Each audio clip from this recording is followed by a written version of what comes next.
بسم الله الرحمن الرحيم.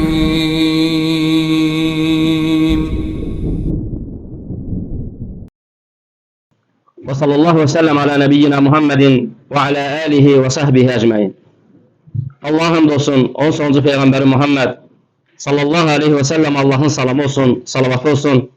Onun yolun düzgün şekilde tutup gidenlere Allah'ın salamı olsun. En birinci kardeşlerim hamımızı Allah'ın salamıyla salamlayıram. Esselamu aleyküm ve rahmetullahi ve berekatuhu. Elhamdülillah kardeşler, mübarek ayın mübarek günlerindeyiz. Elhamdülillah Allah'a hamdolsun ki bu faziletli günleri bizi yaşadır Allah subhanahu teala müvəffəq eləyib. Və xoş o adamın halına ki bu günlərdən gözəl şəkildə istifadə edir. Öncəki aylardan, günlərdən və gecələrdən bu ayı, bu fəzilətli günləri fərqləndirir. Allah Resulü sallallahu aleyhi və səlləm bir gün minbərə çıxanda 3 dəfə əmin dedi. Sahabələr dedilər ki, ya Resulullah, nə səbəbi idi? Nəyə görə dedin əmin? Dedi ki, Cəbrail əleyhissalam mənə gəldi və dedi ki, ey Muhammed, Ramazan ayı girib də bu aydan bağışlanmamış çıxan və bu aydan çıxıb cəhənnəmə girən qulun burnu yerlə sürünsün. Necə pis insandır o, necə qəflətdə olan bir insandır ki, bu fəzilətdən, bu rəhmətdən, Rəhmanın göydən rəhməti yağış kimi enir, sel kimi enir, bundan heç nə istifadə edə bilmədi. Günlərin fərqləndirmədi öncəki günlərdən, ayların fərqləndirmədi və gecələrin də fərqləndirmədi. Və qardaşlarım, Ramazan ayı çox fəzilətli bir aydır. Bilirsiniz, bu ayda əlhəmdülillah daim danışılır. Lakin biz yenə danışmaqda davam edirik ki, nəyin üzərində olduğumuzu daha dəqiq bilək, qəflətdə olmayaq, oyanaq. Daim biz bu ayda olmağın, bu ayda olan ibadətlərin fəzilətlərindən danışırıq. Allah qorusun, lakin elə insanlar var ki, bu ayın içində belə günah eləməkdə davam edirlər. Hətta orada günah eləməyə davam edirlər. Öncəki aylarda olan qeybətlər yenə yerindədir, yalanlar yenə yerindədir. Öncəki ayda olan asiliklər yenə də yerindədir. Sigaretlər yenə yerindədir. Allah qorusun, insan səhurda bir sigaretini çəkir. Və niyyətləyir ki, axşam açan kimi çəkəcəm. Yenə də insan səhər çəkir, sonra tövbə eləsə, umulur ki, Allah onu bağışlasın. Amma axşama çəkəcəm deyə niyyətləyən insan, Allah qorusun, asiliyin üzərindədir, günaha insan niyyətləyir. Yəni, vallahi bu ay çox fürsətli bir aydır. Şeytanın, Allah Teala azğın şeytanı bu ayda zəncirləyir. Şeytanın insan üzərində heç bir hökmü olmur. Allah Teala'nın rəhmlədiyi insanlardan başqa. Görürsən ki, elə qardaşlar var ki, elə bu ayda yenə də davam edirlər asiliklərə və günahlara.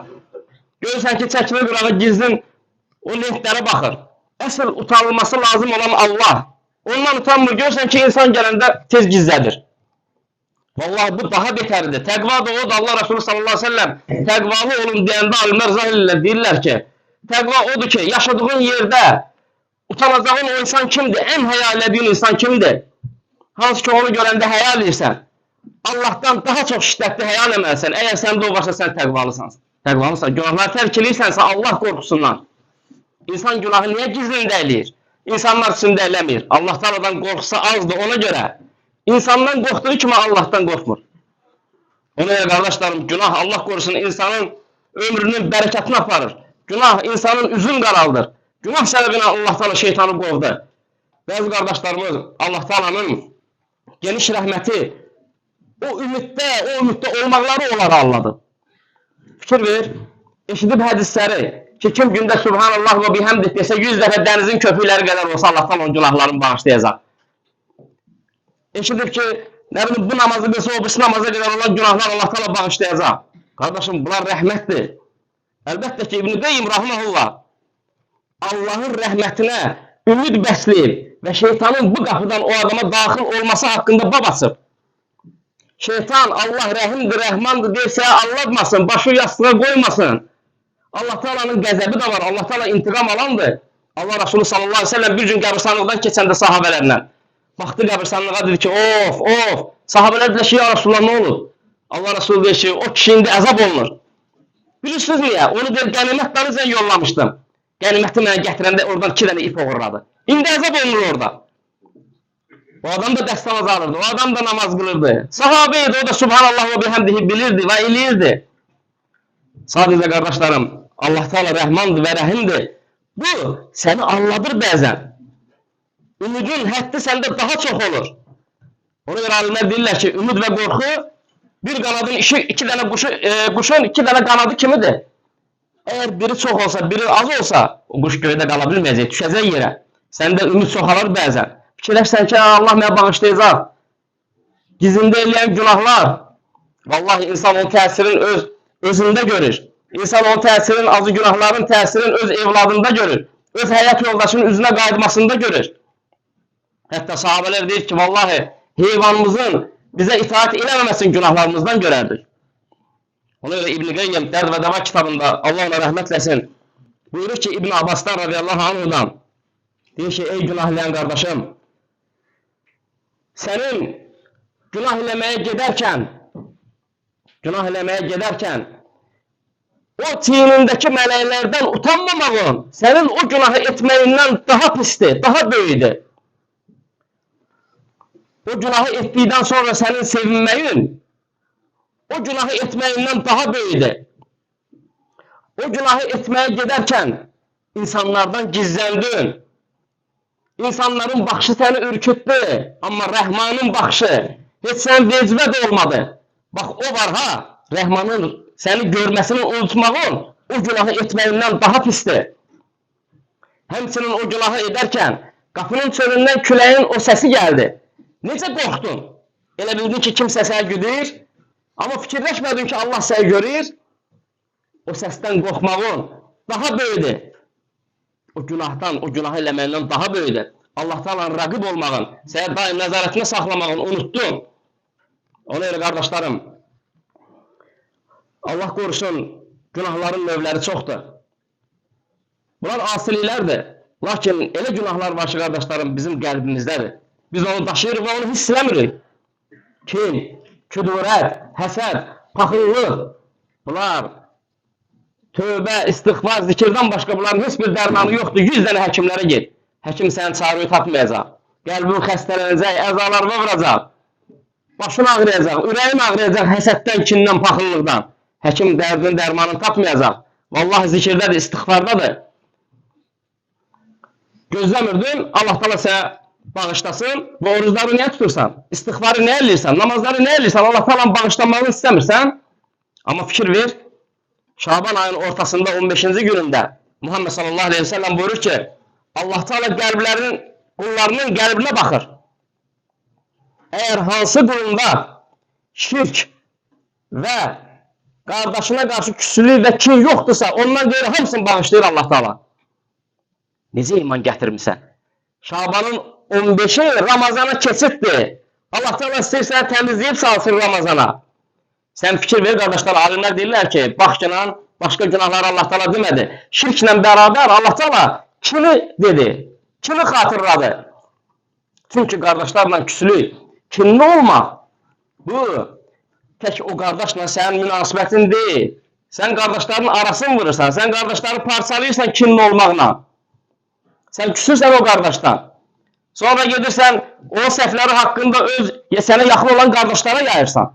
O birisi tərəf gedir, öz yaxınlarına yayır və parçalanma buradan başlayır. Şeytan buradan daxil olur. Şeytanın en büyük qapısıdır kin, küdurət.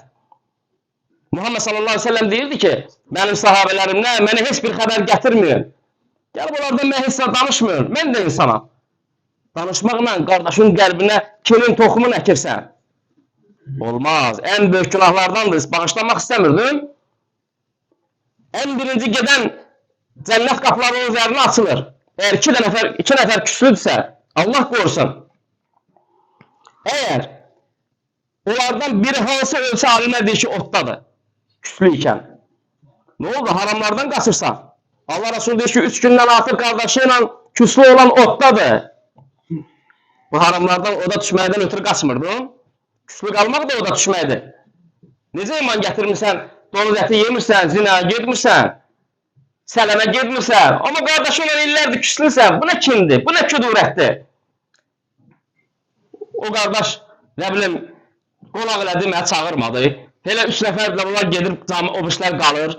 Nə bilim, varlılar belə toplaşdı, kasıb bırak belə qaldı. Şeytanın sənə təlqin elədiyi hamısı vəsvəsələrdir, başqa heç nə yoxdur. başçı olmaq arzusu var səndə, get qəlbi təmizlə. Allah təala o qardaşa müvəffəq eləyib. Yox idin o qardaş sinəsini verdi qabağa. Yox idin o qardaş evini açdı, süfrəsini açdı dəvətə. Elhamdülillah Allah təala onunla izzətləndirdi. Nə olub indi sənin qəlbə düşdü? Tez bu sən də fikirləşdin ki, mən də. Elhamdülillah qardaşın yanında ol, qabağında olma. Arkasında ol qardaşın, tut ki lan. Bu izzətdir. Bununla böyüyəcəksən. Böyüklərə hörmət eləsin. Böyük deyir, ancaq səndən yaşda böyük olsun, elmdə böyük, təcrübədə böyük, dəvətdə səndən böyük, səndən qabaq əziyyət çəkənlər. Vallahi ona hörmət eləsin, Allah səni hörmətli eləyəcək. Özü onun qabağına sındırsın, Allah təala səni uzaldacaq insanların qarşısında. Amma kinli olmağın səni hissə gətirməyəcək. Bax qardaşım, bir neçə misal güclü olan qardaşlarımız qəlbində neçə illərdir qohumuna, əqrəbəsinə, qardaşlarına olan kin, Allah qorusun, dəvə kimi, barışmamazlıq kimi, mən ölsəm də onunla barışmayacağım. Bu nə sözlərdir, qardaş? Qardaş, Yahudi və Xristiyanlar Allah Teala'ya övlad nisbətlədilər. Allah Teala deyir ki, onların bu sözündən az qalsın ki, göylər qopub yerə düşsün. Az qalsın ki, dağlar, daşlar paramparça olsun.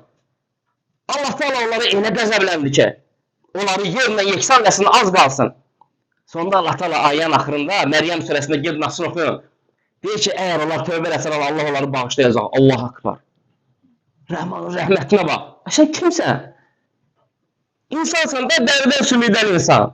Bu kim sənə hardandır qardaş? Biraz gözü yaş şeytandandır, vallahi şeytandandır. Şeytan imkan vermir, parçalanma yaradır. Gel buzağla qardaşı görüş. Muhammed sallallahu aleyhi ve sellem qardaşlarım. Bilirsiniz ki Allah Resulü sallallahu aleyhi ve sellem həmişə deyirdi ki, sizdən birinin başına bir müsibət gəlsə, məni xatırlasın. Ən çox müsibət çəkən insan da Allah Resulü. Mən danışmayacağım onun başına gələn müsibətlərdən. Bilirsiniz ki, özü dünyaya gəlməmiş atası öldü. 6 yaşında anası öldü. Harada öldü anası? Mədinə ilə Məkkənin ortasında.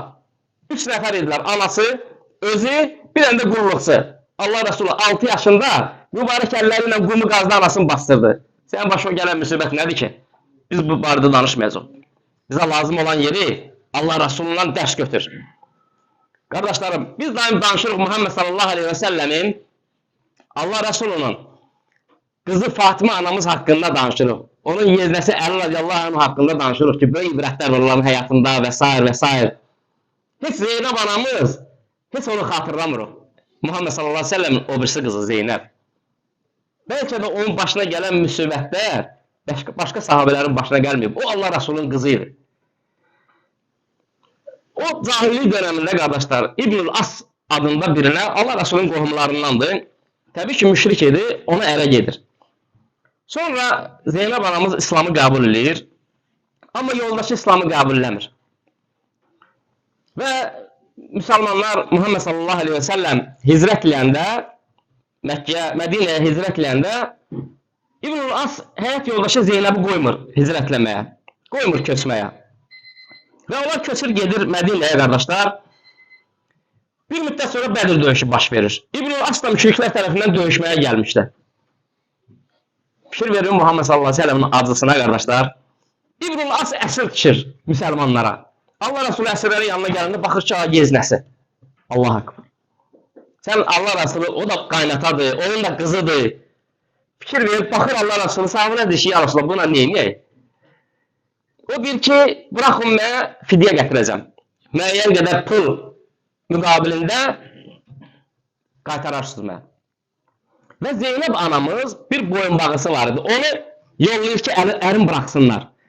Və o boyunbağı gəlib çıxanda Allah Resulü götürür boyunbağın əlinə. O boyunbağını anası Muhammed sallallahu aleyhi ve sellemin həyat yoldaşı Xədicə anamız ərə gedəndə vermişdi Zeynəbə, öz qızına. Allah Resulü baxır, biraz da təsirlənir. Allah Resulü sallallahu aleyhi ve sellem öz yeznəsi əsirlikdə öz əlində. Amma müşrikdir. Muhammed sallallahu aleyhi ve sellem baxır sahabələrə. Çünki sahabələrin də qardaşları, ataları əsir idi. Allah Resulü el eləməliyir ki, onların da qəlbinə dəyməsin. Ədalət, eyni ədalət. Allah Resulü baxır, sahabələr görürlər ki, Muhammed sallallahu aleyhi ve sellem təsirlənir. Allah Resulü deyir ki, sahabələr ki, ey mənim əshabım, siz icazə verin. Mən bunun bu fidyəsini də qaytarım özünə bunu bıraxım. Sahabələr deyirlər ki, bırax ya Resulullah. Bıraxırlar, bu hadisə İbnül As'a da təsir verir qardaşlar. Və qayıdır Məkkəyə İslamı qəbul edir. Bir müddət sonra İslamı qəbul edir və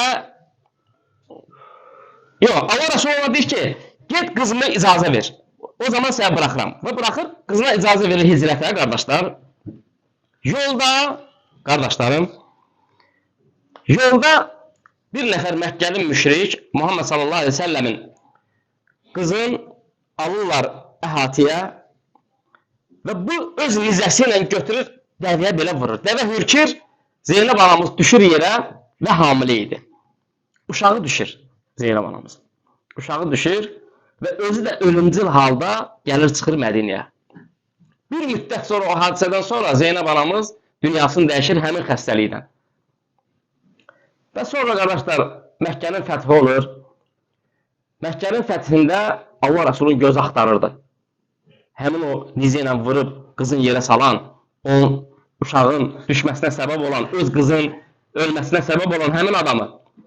Həmin adam qaçır, amma bir müddət sonra qadir gəlir, dikilir Allah Resulü'nün qabağında deyir ki, La ilahe illallah Muhammedur Rasulullah. Gəl. Bütün Allah Resulü qəzəblə dolu qardaşlar.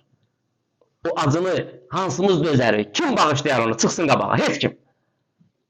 İnsansan, o da insandır. Allah Resulü sallallahu aleyhi ve sellem. Muhammed sallallahu aleyhi ve sellem baxır ona. Darıca da deyir ki, ya Resulullah, mənə bağışla. Həbir İbn-i Asfad adında biri idi. Allah Resulü baxır ona deyir ki, bağışladım sən. Qardaşım, sən qardaşınla arada olan kim? Yəni bu dərəcədədir. Aranızda olan o müşkilələr bu dərəcədədir ki, sən qardaşını bağışlaya bilmirsən. Vallahi bağışlasın, Allah sənə bağışlayacaq.